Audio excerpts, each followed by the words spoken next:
अस्सलाम वालेकुम मुअज़्ज़ज़ सामईन। आज मैं आपके लिए बिलाल की 36वीं किस्त लेकर आई हूँ। इससे पहले कि हम शुरू करें, बराए मेहरबानी आप चैनल को सब्सक्राइब कर दें और बेल आइकन प्रेस कर दें ताकि आने वाली तमाम इक़्सात आप तक बर वक्त पहुँच सकें। शुक्रिया। बदर। मुझे जो जीते जी मौत के कर्ब से गुजर चुका है, किसी की जान लेना अच्छा नहीं लगता। शायद इसीलिए अल्लाह ताला ने मुझे शमशीर ज़नी का ना शौक़ दिया ना इस्तिदाद। हमज़ा रज़ियल्लाहु ताला अन्हा और अली रज़ियल्लाहु ताला अन्हा दोनों ने मेरे साथ बहुत मगज़ मारा, मगर मैं इस फ़न में कोई महारत हासिल न कर सका। ग़ज़वा बदर से एक दिन पहले अली रज़ियल्लाहु ताला अन्हा सारा दिन मस्जिद के कब में मुझे मश्क कराते रहे। तलवार के वार और हर वार की मुनासबत से कदमों का इस्तेमाल सिखाते रहे।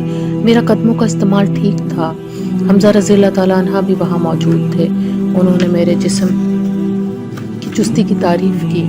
अली रज़ियल्लाहु ताला अन्हा ने कहा कि मैं अपने कद का मुनासिब फ़ायदा उठाता हूँ, मगर मेरे बाजू मेरे कदमों का साथ नहीं दे पाते थे।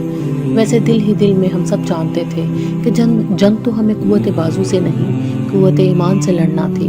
इस्लाम के मार्कों में हमें वाकई ये महसूस होता था कि दुश्मन हमारे सामने मोम की तरह पिघलता जा रहा है और हमारी निगाहें ही उसका पित्ता पानी करने के लिए काफ़ी हैं।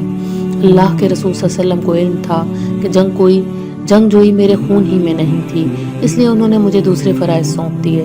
मेरे सबूत ये काम था कि मैं फ़ौज के राशन का बंदोबस्त करूं। फ़ौज क्या थी, सिर्फ 300 आदमी थे, लेकिन गुर्बत के इस दौर में 300 की खुराक का इंतज़ाम भी मानी रखता था। मगर हर कदम पर अल्लाह ताला की मदद शामिल हाल रही और मदीने से बदर रवानगी और वापसी मदीने आने तक खाने का सारा इंतज़ाम ठीक रहा। बदर में मुसलमान काम ज़रूर आए, मगर किसी ने भूख से निढाल होकर शहादत नहीं पाई। मदीने से रवानगी से कबल ही हमें अल्लाह जल्ला शाना की तरफ से उसकी रज़ा की बशारत मिल चुकी थी और उसने एक लम्हे के लिए भी हमें हमारे हाल पर नहीं छोड़ा। हमारी जंग दफ़ाई थी, महदूद थी और सिर्फ अल्लाह के लिए थी, जैसा कि सूरह बकरा की आयत में हमें हुक्म मिला था, अल्लाह की राह पर जंग करो, उनके खिलाफ जो तुमसे जंग करते हैं, जिन्होंने तुम्हें बेघर किया। लड़ो मगर खुद जंग ना शुरू करो, क्योंकि अल्लाह जंग करने वालों को पसंद नहीं करता, और जब तुम्हारा दुश्मन जंग रोक दे तो तुम भी जंग रोक दो। जंग ठन ही गई तो अल्लाह के रसूल सल्लल्लाहु अलैहि वसल्लम ने इस महाज की भी ऐसी क़यादत की कि बड़े बड़े अस्करी माहिर उनकी हिकमत अमली पर रश करते हैं। उन्होंने जंग में यहाँ तक तय फरमा दिया था कि कौन कहाँ किसके साथ खड़ा होगा। फौज की तंसीम की भी एक नई सूरत वज़ा की। जब हम लोग मैदान जंग में उतरे तो हमारी फौज एक नया मंजर पेश कर रही थी। सहराई जंगों में रवाज ये था कि लोग अलग अलग छोटे छोटे दस्तों की शक्ल में जंग करते थे, एक दायरे में। यहाँ मार्का आराई हो रही है तो कुछ फासले पर एक दूसरे हल्के में मद्दे मुकाबले एक दूसरे से नबरदास्त माँ है और तमाम दायरों में रेत खून से रंगी जा रही है।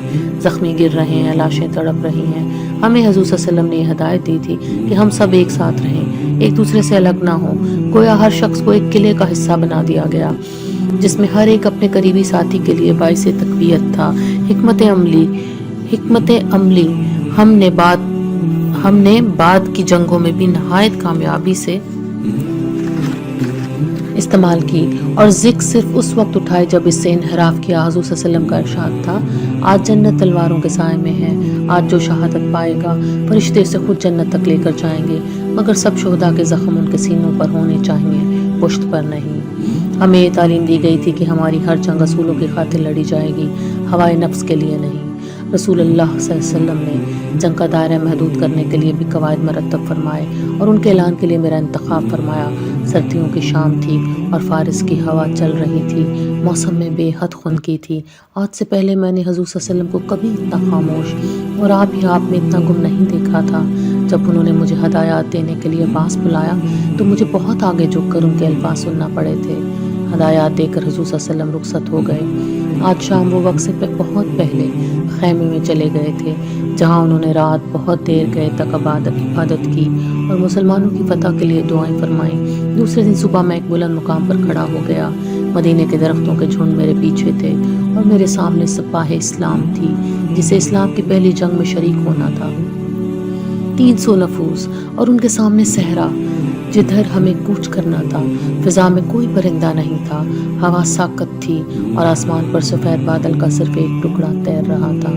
मैंने बाआवाज़ बुलंद सबको मुखातिब किया और अल्लाह के रसूल सल्लल्लाहु अलैहि वसल्लम की हदायत का ऐलान किया। जो कुछ उस दिन मेरी ज़ुबान से अदा हुआ, मुझे उस पर फ़ख्र है। जंग के कवायद ये होंगे, कोई किसी औरत या बच्चे पर हाथ नहीं उठाएगा, कोई खेत में जाकर काम करते हुए किसी किसान पर हाथ नहीं उठाएगा, कोई किसी ज़ईफ़ आदमी पर हाथ नहीं उठाएगा, कोई किसी अपाहज पर हाथ नहीं उठाएगा, कोई किसी फलदार दरख्त को नहीं काटेगा। अगर किसी से खाने को कुछ लिया तो उसकी कीमत अदा की जाएगी। कोई जंगी कैदियों को रस्सियों से नहीं जकड़ेगा, कोई खुद सवार होकर कैदियों को पैदल चलने पर मजबूर नहीं करेगा। जो हथियार डाल देगा उसके साथ नरमी से पेश आया जाएगा।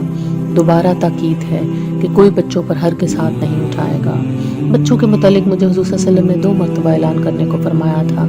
ये थी हमारी तालीम व तंजीम। कुल 317 आदमी, जिनमें 86 महाजर थे, खसरज के 170 और अवस के 61, 70 ऊँट थे और सिर्फ 2 घोड़े।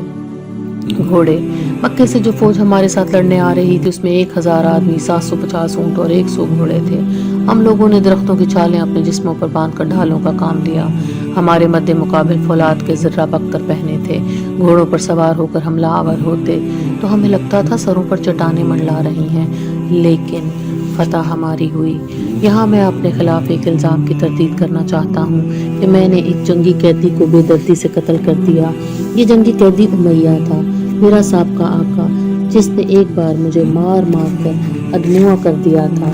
ये सब जानते थे कि बिलाल और उमैया के दरमियान कोई रूह रियायत नहीं थी, जैसे कि 12 साल पहले उमैया और बिलाल में कोई रूह रियायत नहीं थी। इसी पस मंज़र में मुझ पर आयद करदा इल्ज़ाम को ज़्यादा हवा मिली।